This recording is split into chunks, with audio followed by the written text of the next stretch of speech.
I'm Susan Swain, host of C-SPAN's Q&A, where we spend an hour with nonfiction writers and historians who add context to today's news. Our guest this week is UC Berkeley public health historian Elena Conis. She's the author of Vaccine Nation. We discuss the development of the polio vaccine in the 1950s and its lessons for a potential COVID-19 vaccine.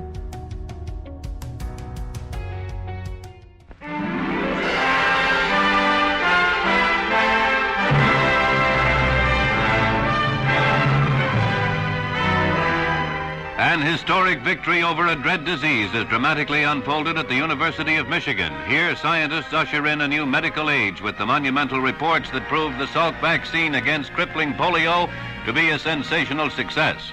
It's a day of triumph for 40-year-old Dr. Jonas E. Salk, developer of the vaccine. He arrives with Basil O'Connor, head of the National Foundation for Infantile Paralysis, which financed the tests. Hundreds of reporters and scientists from all over the nation gather for the momentous announcement. Proudly on hand, too, are Mrs. Salk and the son, who received the first injections. Chief Evaluator Dr. Thomas Francis pronounces the vaccine tests up to 90% effective, and modest Dr. Salk answers newsmen's questions.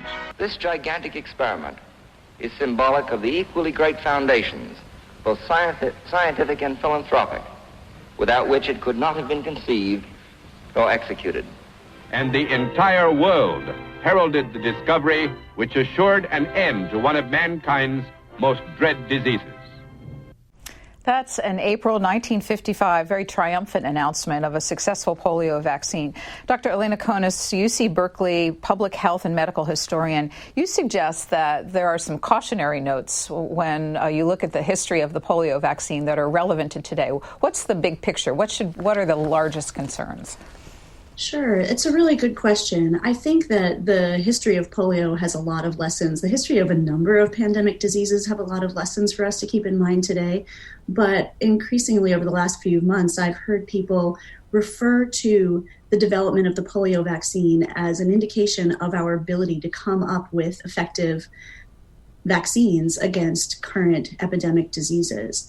And it's true that in 1955, we were incredibly relieved to have the first effective polio vaccine developed using a fairly new technique, one that made a vaccine by using chemicals to inactivate, essentially kill the virus so that it was still familiar to the body. The body could elicit an immune response, but not be sickened by the virus or the viral material in the vaccine. And it's important both that we were so desperate for a vaccine at the time. It's important that people across the country felt personally invested in the vaccine's development, and I'll say more about that in a minute. And it's important, too, that this was a fairly new method that Jonas Salk's vaccine used. What happened was that once the vaccine was developed and approved, and it was approved for market use within just a few hours after the test results came out, the nation had to scramble to ensure that everybody who needed the vaccine most would get access to that vaccine. And there had been planning in the works for at least a year before the vaccine was approved for market. And that planning involved a national foundation setting aside millions to ensure that there would be a lot of vaccine purchased for young children who were most at risk of polio. That planning included getting manufacturers on board and ready to begin producing the vaccine once it was approved for market use. And yet we still had distribution problems. We still had manufacturing problems, and we still had public relations problems. People who were terrified that the vaccine was going to go to shareholders of certain companies. And in fact, some of these companies actually did send letters to their shareholders saying, you'll get the vaccine first, don't worry. People were afraid that doctors were going to charge exorbitant fees or that certain people would stockpile the vaccine. Many of these fears were realized, and in fact, the federal government had to step in and assume a bigger role in ensuring that the vaccine was distributed equitably and also that it was manufactured in a way that didn't introduce safety problems. and we might come to this in a moment, but they were forced into that position after some safety problems did emerge. So we get to spend almost an hour with you to learn more about the polio pandemic and where the comparisons help us understand and where the world has really changed. But let me start with asking you really what is, because it's still very much a live disease in parts of the world. What is polio? Sure. Here in the U.S., it's something that children get routinely vaccinated against, and we don't tend to think of it terribly much. It's a viral infection. We've known that since the early 1900s. It's something that people generally acquire from drinking or eating food that has been contaminated with fecal matter that contains the virus. The virus passes through the gastrointestinal system of humans. And when you are infected with the virus, if it causes disease, in young children, sometimes that disease is inapparent, that infection is inapparent. But in slightly older children, and also in teens and sometimes adults, that virus can trigger a debilitating disease that can paralyze. It attacks the nervous system, and it can leave people, in some of the worst cases, essentially paralyzed from the neck down. Sometimes this paralysis is fleeting, temporary, and sometimes it's permanent.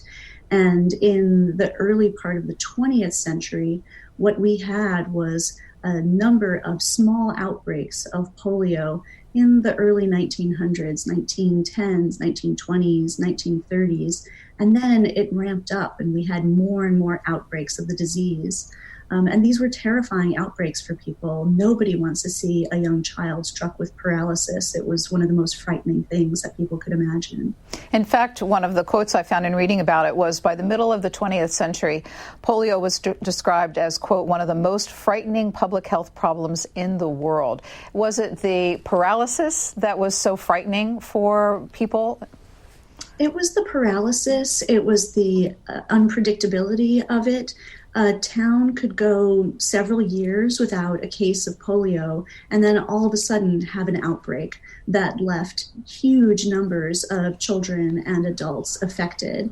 And there was a famous photo spread in Life magazine in 1944 where they sent photographers down to the town of Hickory, North Carolina, a relatively small and sort of somewhat rural town that suddenly felt like a war zone. There were so many children and adults struck that it quickly exceeded their medical capacity and their capacity to provide care for the patients who, in the worst cases, needed to be housed in something called an iron lung, an enormous contraption that fit from the neck down that essentially breathed for the patient, allowed air to enter and then exit their lungs, their paralyzed respiratory systems, and took the place of their paralyzed respiratory systems. So Hickory, North Carolina provided a really vivid snapshot to towns that hadn't experienced a polio epidemic yet. It showed army tents hastily constructed, turned into these makeshift hospitals all around any green space available in the town, army vehicles shuttling in supplies. It showed doctors and nurses having to call on neighboring communities to bring in whoever they could to help treat these patients and help those who were most likely to survive at least survive the worst bout of the disease, and then figure out how to rehabilitate them.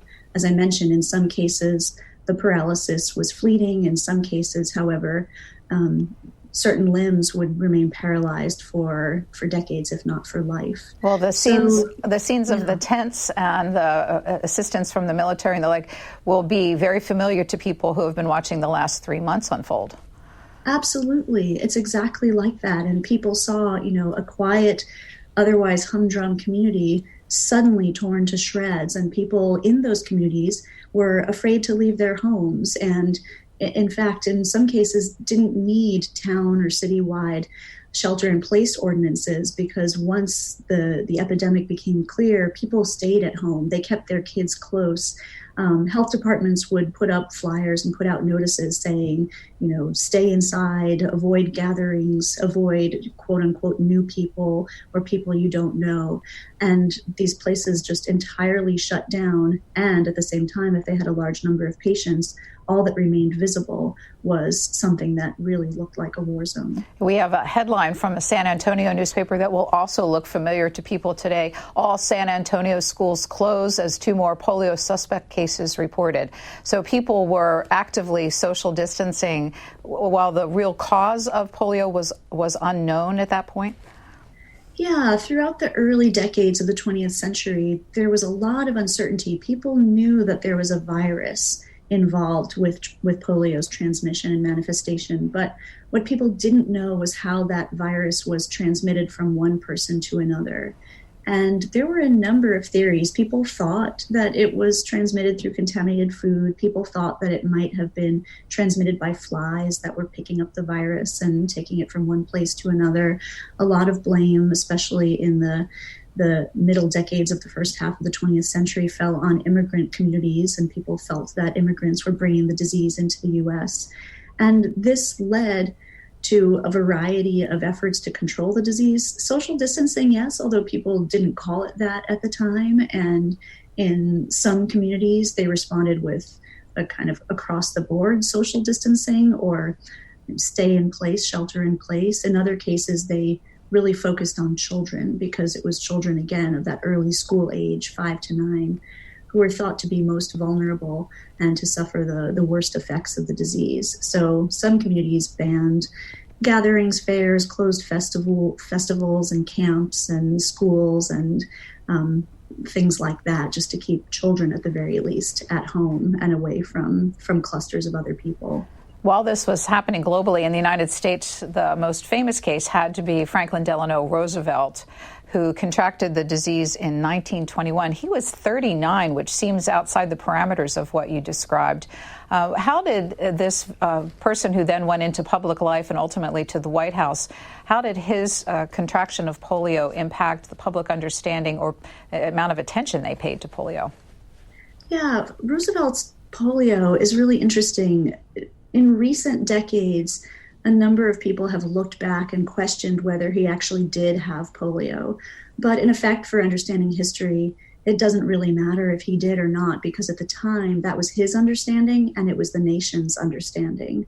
And he contracted it, the story goes, after a day in the country with his family. He was swimming, playing outside, had a really long, active day, came home and was just leveled. And the next day woke up and had some of the telltale signs, and gradually paralysis set in. In Roosevelt's case, he was older than the kind of poster child for polio. He was an adult.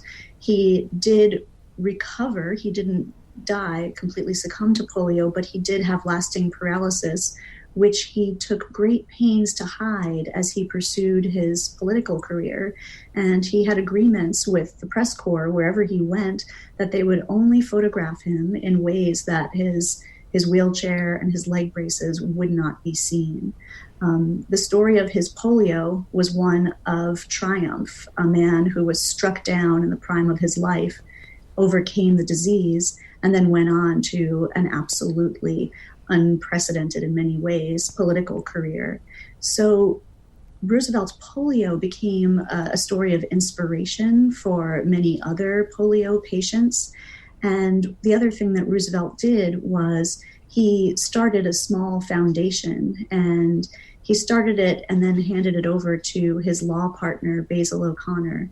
And Basil O'Connor, as Roosevelt pursued more and more political opportunities, Basil O'Connor grew this foundation larger and larger until it became an enormous philanthropy, the biggest one at the time that really the country and possibly the world had ever seen.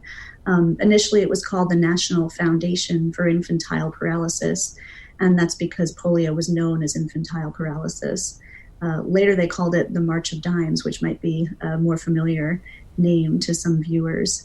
And they were incredibly creative in bringing attention to the disease and in using Roosevelt and his triumph over polio as a means to mobilize the public to contribute to and to donate funds and time to try to find a cure and to find treatment. I'm sure some people listening to this who are in last years of middle age will remember March of Dimes solicitations among school children and movie theaters. So it was really very much a grassroots effort at the time, wasn't it? It really was. And in its earliest iteration, while it was still the National Foundation of Infantile Paralysis, O'Connor started with this idea that when Roosevelt became president, he was such a beloved president that O'Connor thought, let's have an annual birthday ball. And people will hold these birthday balls on the president's birthday in their communities, whatever size their community is, and use those birthday balls as a fundraiser for infantile paralysis or polio.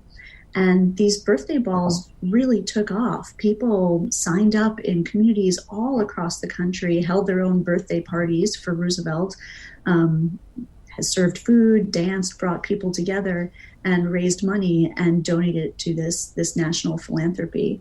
What O'Connor did that was incredibly brilliant for the time, he started these birthday balls in the 30s. For a country coming out of a depression, this was an incredible feat. And O'Connor was really savvy in thinking about how he could make everybody feel like they could contribute. And he sought Hollywood celebrities, musicians, stars of all kinds, everybody from Marilyn Monroe to Louis Armstrong, to record radio and TV spots, to appear in posters. And in time came up with such an enormous cadre of Hollywood supporters that it was hard for anybody to not have heard of the March of Dimes. There's an interesting story about how the March of Dimes got its name, or how the name came about, which probably some of your viewers have heard. One of the celebrities that O'Connor recruited to the cause was a comedian, Eddie Cantor, who was doing a radio appearance, and he was encouraging people to donate to the cause of infantile paralysis. And he, again, following O'Connor's vision, was trying to convince people, just give whatever you can. And he said, how about dimes? If everybody just puts a dime in an envelope, we'll have a march of dimes all the way to the White House. And he used this phrase, March of Dimes, and apparently the radio spot was so successful that the White House mailroom was just flooded with envelopes of dimes, and the idea and the phrase March of Dimes stuck. And again, here are parallels to all of this, the social media that we're seeing with Hollywood celebrities and people, YouTube celebrities, and all soliciting the public support for the social distancing, use of masks, and that sort of thing. So the celebrity role in addressing these epidemics and pandemics seems to be something that's been around for a while. It's been around for a while. I don't think anybody had done it to the extent that the March of Dimes had done it. And they never really let go of it. The March of Dimes still exists, of course, but their heyday in the 40s and 50s was a moment in which they were, first using radio heavily, and then were very savvy about using TV too, especially as TV started to become more common in American households. And so as the research on polio developed, as their funds shuttled, in some cases, hundreds of iron lungs across the country and into hard-hit communities, they would show footage, and then they would have a little spot with a celebrity, say Elvis Presley, for instance, doing his part to show how important the cause was. So it has been around for a long time. So by the mid-1940s, without really understanding the source of the polio virus, the people were beginning to use techniques that to our 2020 ears and eyes look really shocking. We have a universal newsreel from 1946, and we'll come back and talk about this method used to combat polio. With the possibility of a grave infantile paralysis epidemic, San Antonio health authorities attacked germ carriers on a citywide front. With war-discovered DDT and special sprayers, sections of the city are literally fogged with the insecticide in the fight to stop the spread of polio. Every suspected spot is sprayed.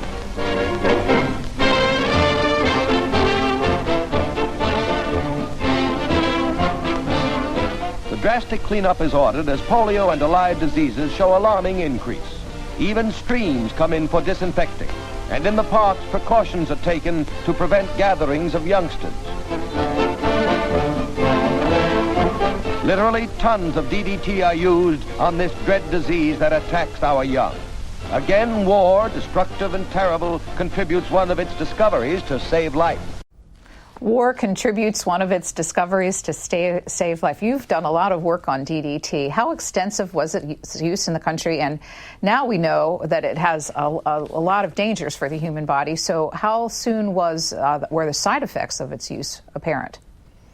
Yeah, those are really good questions. As the clip showed, DDT was developed during the Second World War. It was actually discovered first by a scientist at a Swiss drug company, and then the U.S. Army's scientists and medical officers then tested it throughout the world during the war, and they were absolutely just blown away by how effective DDT was at killing killing bugs like mosquitoes that carried diseases like malaria and yellow fever.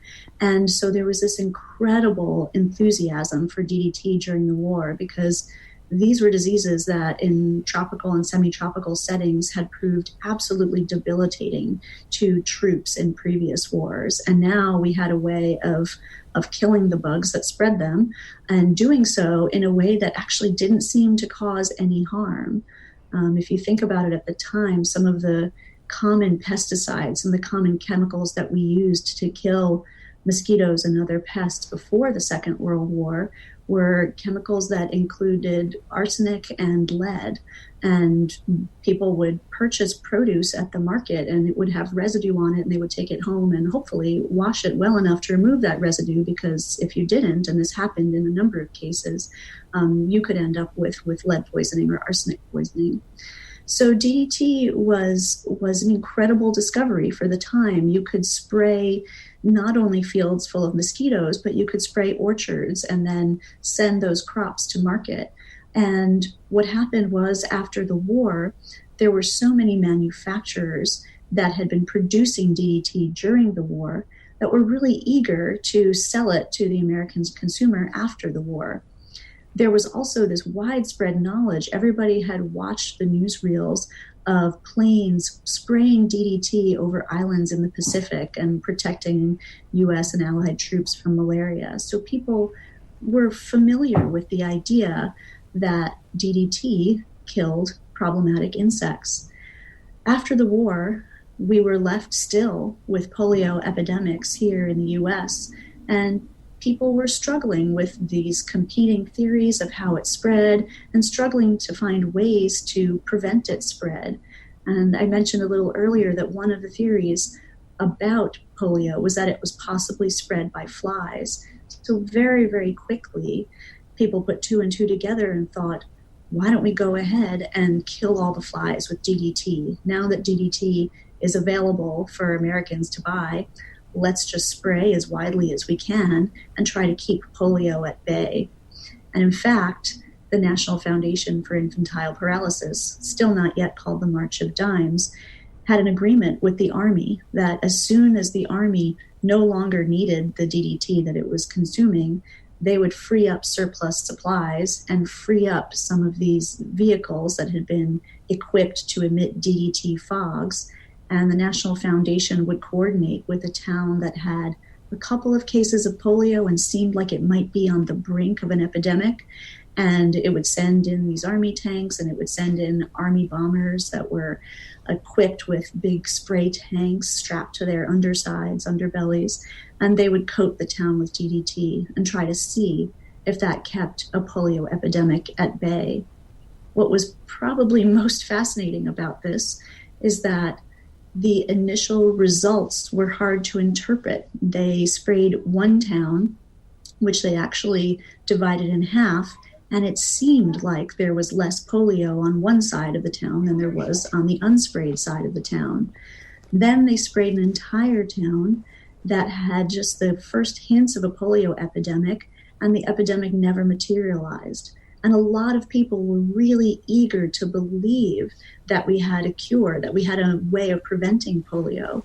And so very, very quickly, counties and cities across the U.S. got incredibly excited and started buying large quantities of DDT to either prepare for a polio outbreak or if they had a couple of cases. And even though at this time the National Foundation and many of the scientists that it supported were desperately asking the public to stop and wait until more scientific testing was done. The public couldn't wait. And towns all over the place, from San Antonio to places in Idaho, Illinois, you name it, they would just spray from top to bottom. And because the understanding was that DDT was not toxic, people thought, leave your kids outside, let them play in the spray of the DDT trucks. It smelled kind of sweet. It didn't leave a sticky residue. And people thought it was a very safe place to be after the war. It was incredibly just remarkable how a cloud of DDT suddenly became a very safe place to be. Did it create its own health problems?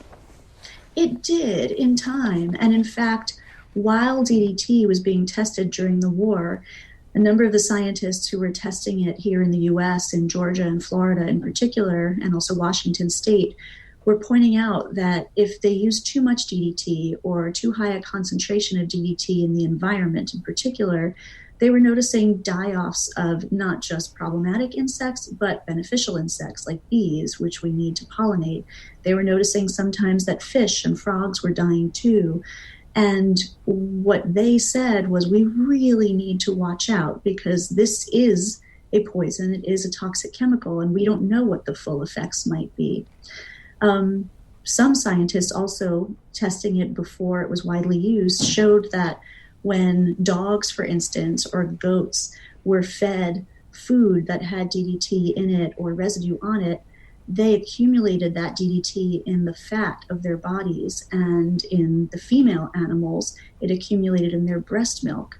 And in one experiment, they made butter from milk from goats that had eaten DDT, and the butter had so much DDT in it that the butter killed flies. And these were some of the first hints that DDT was not entirely safe. It was very quickly apparent that it was a horrible toxin and toxic material and terribly damaging to a number of species in the environment, and that it also built up inside of the human body. It took us decades. In fact, we're still trying to understand the full health effects of DDT. It took decades to try to make clear that DDT exposure, especially at certain times of life, could cause certain forms of cancer later on. But it turns out DDT was in fact a weak carcinogen or a weak cause of cancer. So there's still some debate about this science, and there's still scientific investigation into other health effects of DDT, things from Alzheimer's to Parkinson's disease. That's still ongoing, and diabetes as well. So as the 1940s rolled into the 1950s, the number of polio outbreaks continued to rise. It looks like 1952 was really a watershed year. The statistics that are often reported from that year, 57,000 plus cases, 3,100 plus deaths. And this is the shocking number. Of the 57,000, 21,269 cases of paralysis. So as that was happening, walk us through the development of vaccines. Where was that taking place around the country? And was it simply foundations who were supporting it, or was the government involved?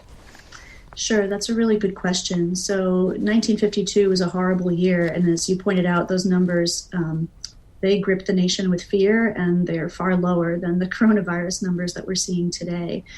So that might be another important lesson for us. But what happened was the foundation knew that it had to invest not just in treatment for polio patients, but also in either a cure or a means of prevention. And by the early 1950s, it was supporting a number of teams of scientists who were working on different types of vaccines. And eventually there were a couple of scientists who kind of pulled ahead of the pack. One group was working on a vaccine that used chemical treatment to inactivate, essentially kill the vaccine, so that this killed the virus, so that this killed virus could be put into a vaccine. And another group was developing a kind of more classic type of vaccine in which they effectively created a weakened version of the virus, and it was still polio virus, but it was supposed to not cause polio. There were a number of scientists working in both camps, and some of the research that they conducted, a lot of this was supported by the National Foundation for Infantile Paralysis, but a number of these scientists had been heavily funded during the Second World War by the federal government, which had funded them to try to come up with vaccines during the war to protect troops, not from polio, but from things like the flu and measles and mumps, for instance. So there were a number of advances in vaccine science made during the war that some of these teams drew on as they were working hard to find a polio vaccine. There was one team at Harvard, I believe, which during the war was funded entirely by the government and was working around the clock 24/7 to try to develop a measles vaccine. And they developed some helpful techniques to culture the virus in the lab, but then as soon as the war ended, they shifted entirely, and by then they were being funded wholly by the National Foundation for Infantile Paralysis, not to develop a measles vaccine, but to develop a polio vaccine. And the reason why I point this out is because, in effect, there was this sort of back and forth going on at the time. In war, we had a different set of priorities, and scientific attention was focused on those. After the war, our scientific priorities shifted again. Once we came up with a polio vaccine, then the technology that was developed to produce that polio vaccine was then used as the basis and inspiration for a number of vaccines that followed. And so we ended up with a bunch of new vaccines in the 1960s. So there was this sort of back and forth of scientific attention being focused on different diseases depending on what the national priority was at the time. And as we already know from the early clip at the top of the hour, the vaccine, the polio vaccine that made it across the finish line first was the one developed by Jonas Salk. And Salk was determined, absolutely determined, that he had the vision for what was going to be an effective vaccine. And with the foundation's help, one of the biggest vaccine trials was conducted with something like 1.2 million American children, and I think there were another 400,000 who were also tested in Canada and Finland. This was an unprecedented number of people participating in a trial of a new vaccine. And when the vaccine was fully tested in that enormous study population, it was shown to protect against what were then known to be 3 different types of polio virus. It was very effective against 2 of those viral types and mostly effective against the 3rd viral type. But such details didn't really matter to a country that was so desperate for anything to let them go back to normal. So I have another historic video from the year 1954 as that massive testing was taking place. And this brings together a lot of threads because people will instantly recognize the use of celebrities to enjoin people to the cause. Let's watch. You know, every child has a right to that, health and happiness. That's right. But there are an awful lot of children that don't even have that. Yes, Desi. And there are a lot of parents whose children are healthy and happy now who live in fear. I know I do. The fear, my friends, is polio, infantile paralysis. Polio is no respecter of people. The rich, the poor, the strong, the weak, no one is immune. But soon, perhaps within a year, there may be a vaccine available to all that may be the answer. That's right. There is a trial vaccine now being tested. It has been tested successfully on 700 people. But now the vital large-scale tests must be conducted. Hundreds of thousands of people will be inoculated starting next month. Vaccines and tests cost a great deal of money. Now here is your chance to help get this test done as quickly as possible. Give every dime and dollar that you can spare to the 1954 March of Dimes. So as they talked about, that's Lucille Ball and Desi Arnaz, of course, and they talked about the enormous effort, those numbers over globally, 1.8 million school children, 20,000 physicians were involved in testing in the United States, and 64,000 school officials. You've done so much work on vaccines. Was there not public resistance to being inoculated with a substance that was still being tested? Absolutely. So there was resistance. That resistance did not get any media attention, pretty close to none at the time. So it's hard to find traces of it, but it was there. There was also incredible acceptance. And it strikes me as not too unlike the cases we see today of people very eager to sign up as participants in early tests of the current coronavirus vaccines that are in development. Back then, people were actually very, very excited to sign up their children for these trials. And in some cases, people were disappointed if they weren't able to sign their children up. At least that was the story as it was recorded. But there was resistance. In fact, there were people who had been resistant to vaccines since, well, for decades, going back to the 19th century, and among them were people who had their own philosophies of healing. There were people who didn't believe in drugs generally or had concerns about modern technologies. There were some critics who put the polio vaccine in the same category as such things as Coca-Cola and cigarettes and pesticides. There were also people who had religious arguments against taking the vaccine. And none of these people were mounting new arguments that were only relevant because there was a polio vaccine. These ideas, these sources of resistance to any vaccine and vaccination generally were age old. And we'd been seeing them in this country for decades, if not close to a century by then. And in fact, we've been seeing them globally since the first vaccine was developed against smallpox in the 1790s. So what's striking about the 1950s testing and then rollout of the polio vaccine to me is how little attention the media gave to criticism and voices of skepticism compared to how much we give to it now. But also how much kind of excitement and enthusiasm there was for the vaccine, even as it was in its early stages, and even as this meant not testing it necessarily just in adults, but in children too. So we saw the big announcement in April of 1955, and then we have to move into the story of what happened when it went into manufacturing and distribution. Before we do, a couple of quick questions just for comparison today. The CDC was founded in 1946. Was it playing a role in all of this, as we're seeing it play today with the coronavirus?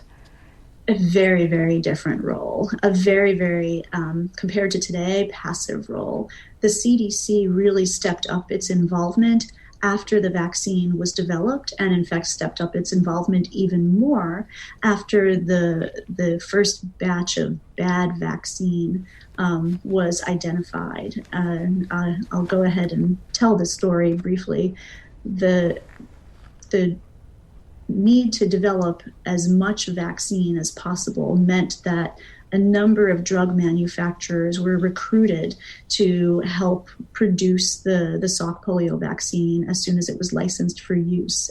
Some of them had never made a drug like this before. And one of these drug companies was Cutter Laboratories here in Berkeley, California, where I am. This was a family-owned, decades-old drug company with a really good reputation.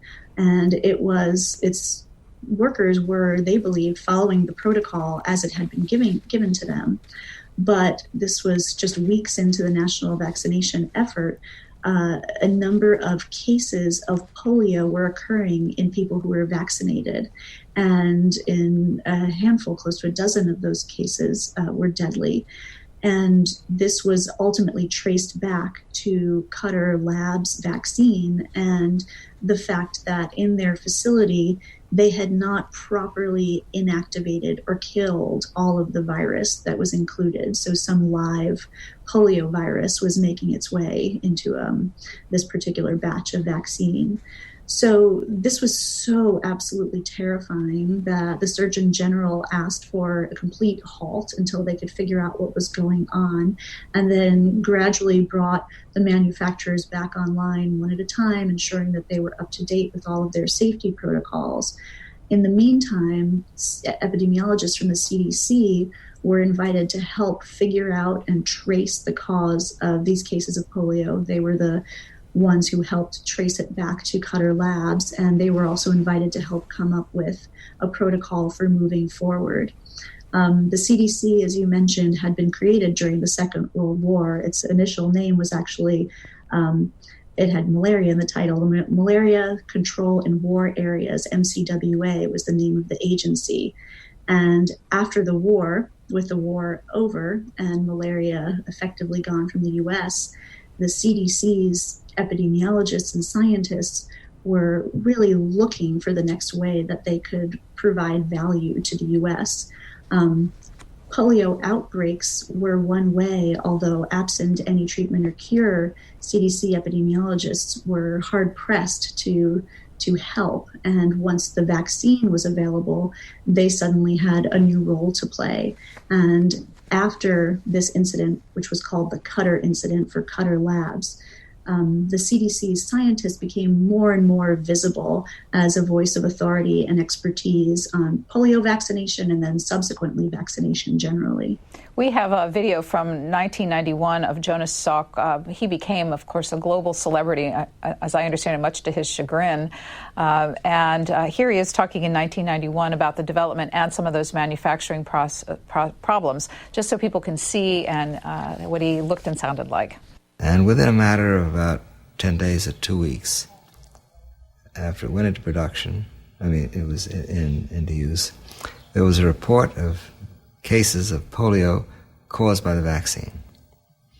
Now, there was no such encounter in the field trial, and it was encountered only as a result of the use of the vaccine from one particular laboratory. The vaccine was suspended. Its use was suspended for a short period of time, reintroduced again after that problem was isolated and that vaccine was withdrawn. All the others were used, and things then proceeded in a normal fashion. That's just an example of some of the hazards that one has to deal with, particularly at that level of experimentation. So a couple quick questions about that. First, is it true that he did not ever seek a patent on his polio vaccine? Yeah, that is true. And he publicly said that he didn't believe that a patent was the morally responsible thing to do. He believed that the vaccine belonged to the people, and he saw the vaccine as kind of crucial to health and well-being. He did not, as far as I know, seek a patent. It's also worth kind of wrapping back. He was in intense competition with especially Albert Sabin, who in Cincinnati was leading another team of scientists who were developing a different type of vaccine, one that used a live weakened version of the polio virus. And Salk was devastated by the Qatar incident, relieved, to say the least, when it was resolved. But there was this constant tension once Albert Sabin's vaccine came to market, this constant tension between the two over which was the better product and which should be the prevailing polio vaccine for the country. They each had different advantages and disadvantages.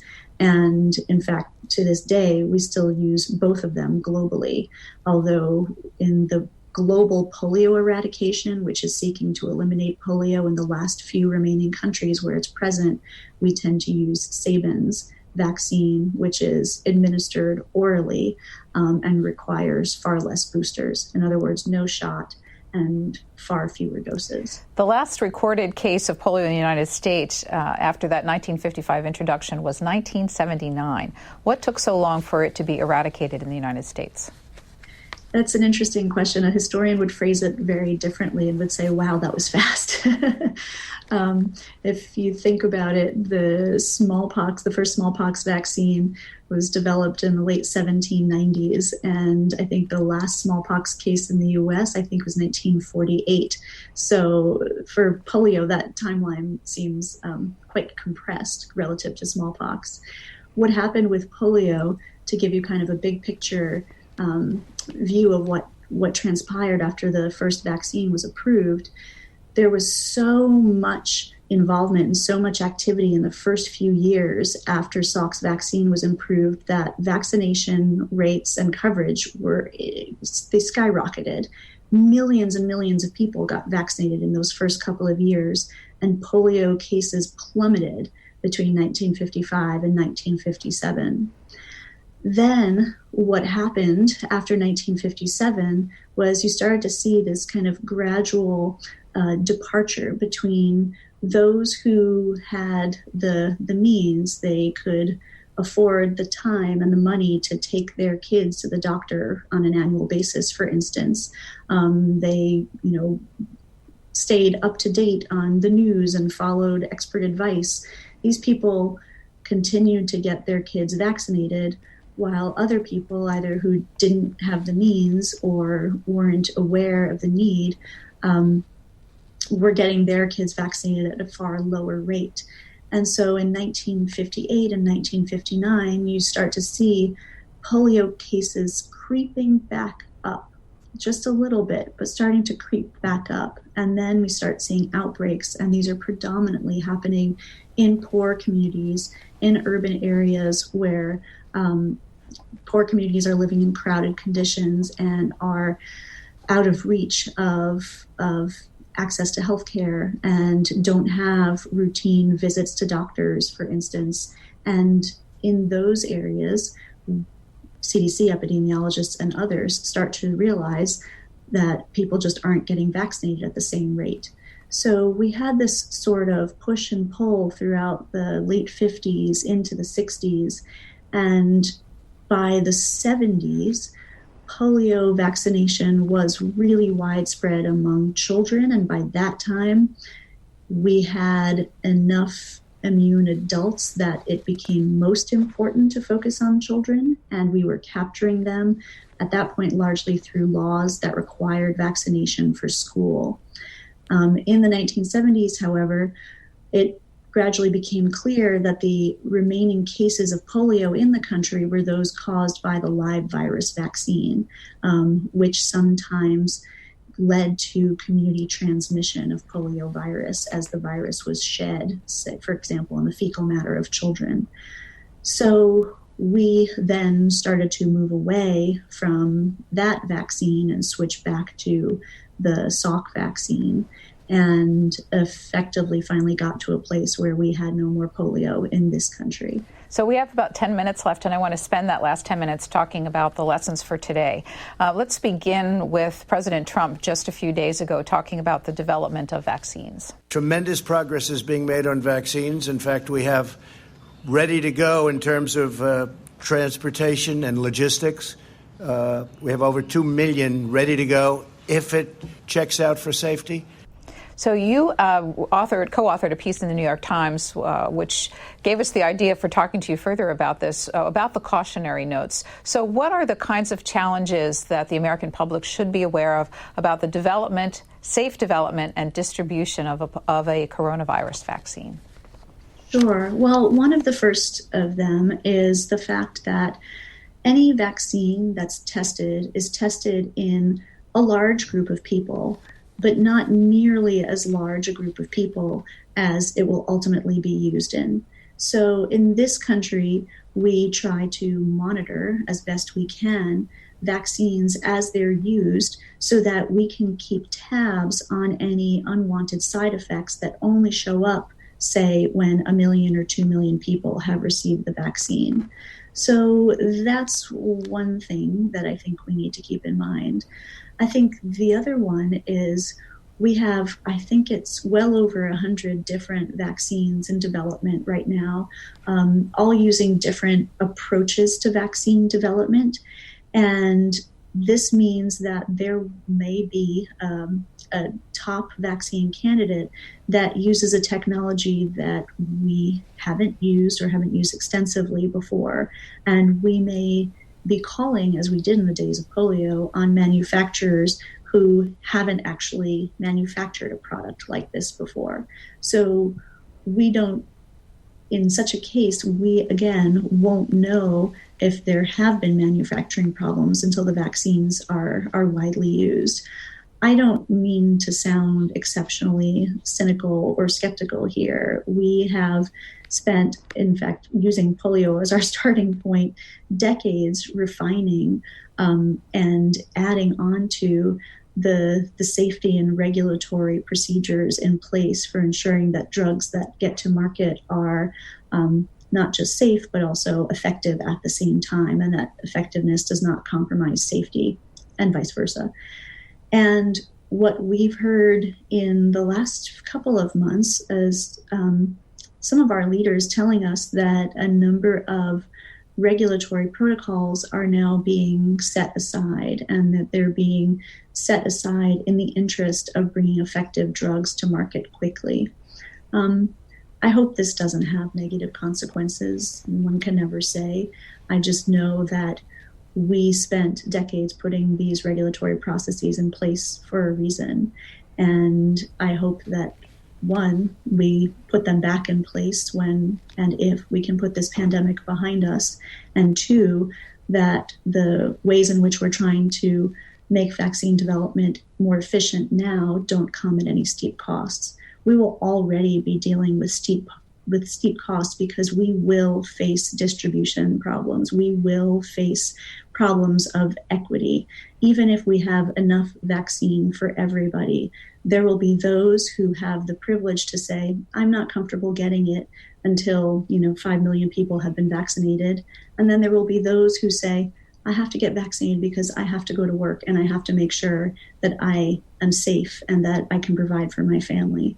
So I guarantee that we will see problems of equity. Historians aren't supposed to guarantee anything about the future, but this is one thing I feel concerned about.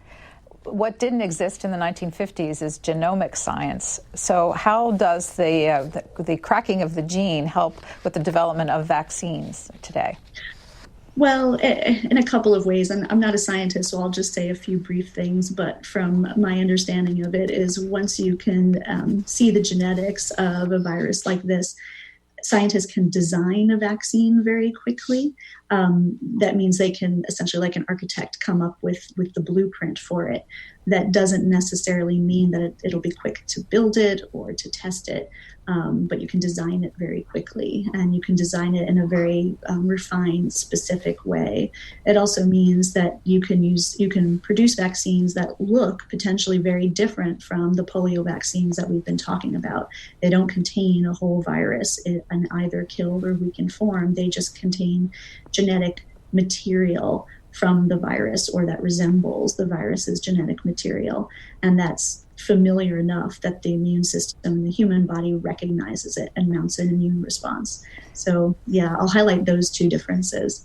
Last month, there was a headline in the Washington Post that read that coronavirus may never go away, even with a vaccine. So are we, as a global society, looking at eradication of COVID-19 or containment? I think that we probably need to focus on both. But one thing that I am struck by, again, as a historian, not a scientist, is that I am now living through a pandemic that has caused the kind of social disorder that I have read about in history books and have never lived through in my own lifetime. Polio is a close example, but that happened before I was born. But if you look at the history of infectious disease, you see diseases such as, smallpox is one, plague is another, yellow fever, cholera. Smallpox is the only one on that list that I mentioned that has been eradicated. Polio is close to eradication. Plague is still with us, and people think, oh, plague, we haven't had that since, the Black Death of the Middle Ages, but it's still a presence. We just contain it and we manage it. And that is a possibility for coronavirus. We may never develop a vaccine against it, And it may be with us for centuries. It may be with us for millennia. And if it is, it will mean that we have found ways of not just containing it, but adapting to it as well. So in our few minutes left, I want to tell people that you wrote a book about vaccines called Vaccine Nation, and published in 2015, still widely available if people are interested in it. And what is your current book project that you're working on? Right now, I'm actually working on a book about the pesticide DDT and how essentially our interpretation of scientific results changes over time, not just because science changes, but because culture, politics, economics changes. And that all prompts us to look at the science and understand it differently. It'll be a very different look at the pesticide DDT and its very contentious history. So as you mentioned, as we close here, that you're living through history as a public health and medical historian, what are you and your colleagues looking at as we go through the coronavirus experience? And what kind of data are you gathering that will help record this for history and help public's future understanding of it? You know, a lot of fellow historians are looking at current media coverage and social media discourse, and also government reports and studies, and trying to amass digital archives of the current pandemic. I think others are also thinking about what those of us who are historians of medicine know well, which has been proven with striking clarity with the current pandemic, which is that a pandemic grossly exposes the inequities in a society. And if there are problems before the pandemic will worsen them. And we have seen that with this one. And it is such a striking illustration of something that history has shown us over and over again, whether it was polio, whether it was smallpox, whether it was cholera in the 19th century. All of these diseases show us the difference between those who have privilege and those who don't. And we are definitely seeing that this time, too. When are you expecting to welcome students back into the classroom again? I shouldn't speak for my university. I've been told that we will welcome small groups of students back into our classrooms and much larger groups online. And I'm still meeting with students through the summer too, a small selection of students through the summer who are working on some of this work with me. Well, thank you very much for giving C-SPAN an hour. Dr. Elena Conis is a public health and medical historian at UC Berkeley. In a previous life, she was a journalist and a columnist, and we're glad to have all of that experience melded into your conversation with us today. Thank you. Thank you so much. Thanks for listening to C-SPAN's Q&A. Subscribe wherever you get your podcasts, and you'll never miss an episode. And while you're there, please take a minute to rate and review us. You can also send us an email at podcasts@c-span.org with your questions, comments, or ideas. Your feedback is welcome.